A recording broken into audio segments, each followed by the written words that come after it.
Friends, good evening. आप सभी का स्वागत है हमारे चैनल पर। देखिए दोस्तों, मैं एक ऐसे टॉपिक को लेकर के आया हूँ। अभी फ़िलहाल में जो नीट की एग्ज़ाम्स हुई है और जो नीट की एग्ज़ाम हुई है उसका जो फिज़िक्स का पेपर है बहुत ज़्यादा टफ आया है।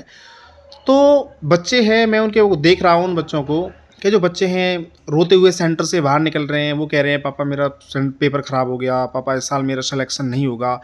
मैं थोड़ा आपसे बात करना चाह रहा हूँ अपने छोटे भाई बहनों से। देखिए दोस्तों कि पेपर टफ आया है तो टफ वो सबके लिए आया है। तुम फिर आप ऐसा क्यों फील कर रहे हो कि तुम्हारा पेपर खराब हो गया?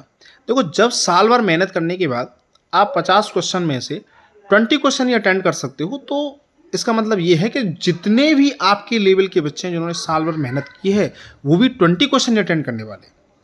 तो जब आपसे क्वेश्चन अटेंड नहीं हो रहे हैं इसका मतलब ये है पेपर टफ है। पेपर टफ है तो उसकी कट ऑफ क्या जाएगी? कम जाएगी।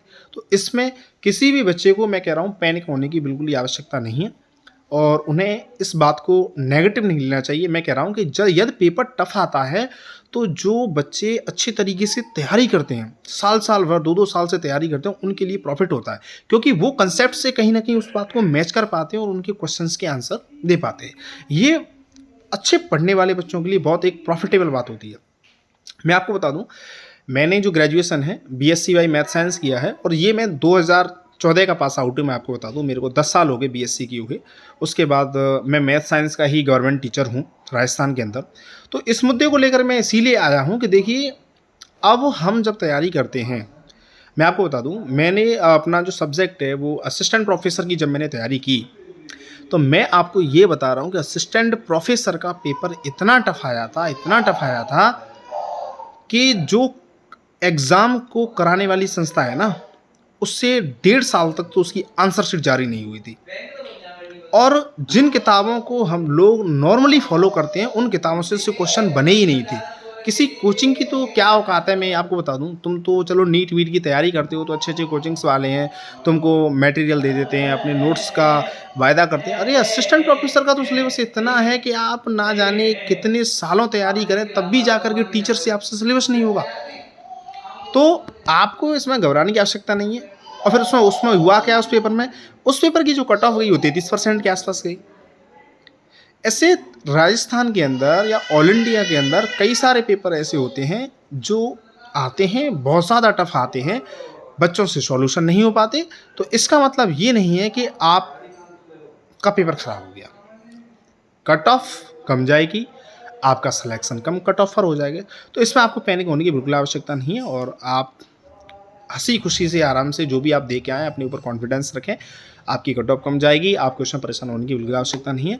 और यदि किसी का ऐसा लगे कि बहुत ही पेपर बिगड़ चुका है तो फिर काय काय को परेशान हो रहे हो? नेक्स्ट साल तैयारी करो यार। तुम डॉक्टर बनोगे, इतनी बड़ी पोस्ट पर पहुंचोगे, तो आपका माना कि 1 साल आपको लग भी जाता है, तो आपको इतनी पैनिक होने की आवश्यकता नहीं है। आज एक छोटी सी जॉब प्राप्त करने के लिए मैं ये कहूँगा एक क्लरिकल जॉब भी आप प्राप्त करना चाहते हो तब भी आपको साल भर, तो तब भी आपको तैयारी करनी पड़ती है।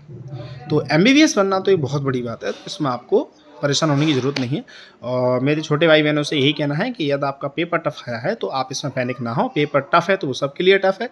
आप तो ऐसे मान के चलिए कि जैसे मार्केट में कोई चीज़ है वो 10,000 रुपये किलो मिल रही है, तो सबके लिए ही 10,000 रुपये किलो मिल रही है।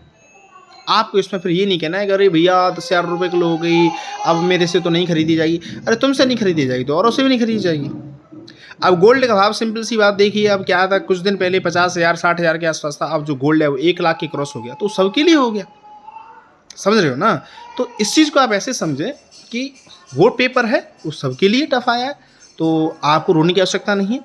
आप पेपर करके आए हो, आप जिस तरीके से पेपर के करके आए हो उस तरीके से आपका सिलेक्शन आपका हो जाएगा। तो आप इसमें पैनिक ना हो और अच्छे तरीके से आप रिजल्ट का वेट करें। और मैं कहूँ ये सोच पा रहा हूँ कि बायोलॉजी का या केमिस्ट्री का, फिजिक्स का, मोस्टली फिजिक्स का पेपर टफ आया है तो कोई दिक्कत नहीं है। टफ आया तो इसकी कट ऑफ कम जाएगी, आपको इसमें समस्या लेने की कोई भी ज़रूरत नहीं है। तो आप अच्छे से और भविष्य के लिए तैयारी करते रहें और आप बिल्कुल भी पैनिक ना हो।